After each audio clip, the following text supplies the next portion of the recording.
আমি আসলে আতিফ আসলামের ফ্যান না, ওই ক্লাসিক্যাল কিছু আমি পাই না আসলে, মানে আমাকে টানে না আর কি। যদি গায়কদের না টানে কোনো সিঙ্গার, ওর কোনো সিঙ্গারই না আমার কাছে। তো হেরে গলায় গান যারা গায় ওই গান আমার একদম পছন্দ না, হয়তো কেউ মাইন্ড করতে পারেন।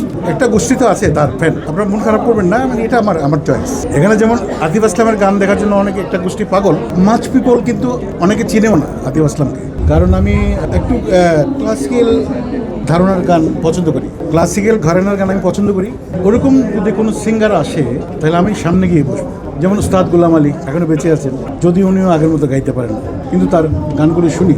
উস্তাদ মেহেদী হাসান শুনি, হরিহরন আসলাম বেঁচে আছেন, অবশ্যই আমি যেতাম। তারপর সোনু নিগম, যারা একটু ক্লাসিক্যাল ঘরানা। তো হেরে গলায় গান যারা গায় ওই গান আমার একদম পছন্দ না, হয়তো কেউ মাইন্ড করতে পারেন। যারা একটা গোষ্ঠী তো আছে তার ফ্যান, তাদেরকেও আপনারা মন খারাপ করবেন না, মানে এটা আমার চয়েস। যেহেতু আমি একটু ক্লাসিক্যাল ঘরানার, আমি মেলোডি গায়ক বাংলাদেশের, আধুনিক গান 90s-এর বোম্বেতেও ভালো ছিল, আমাদের দেশেও ভালো ছিল 90s-এর গান। এর আগে আরও ভালো। আমার ট্যুর আছে মনে করো কানাডা, আমেরিকা, অস্ট্রেলিয়া।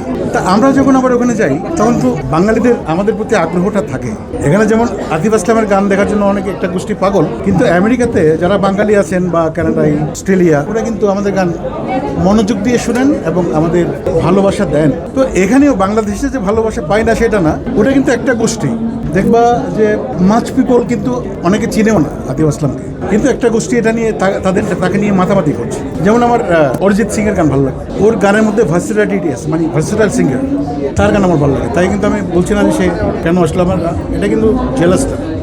তার গান আমার ভালো লাগে, সোনু নিগম ভালো লাগে, শ্রেয়া ঘোষালের গান ভালো লাগে। যারা মেলোডি ভার্সিটাইল সিঙ্গার তাদের গান আমার ভালো লাগে।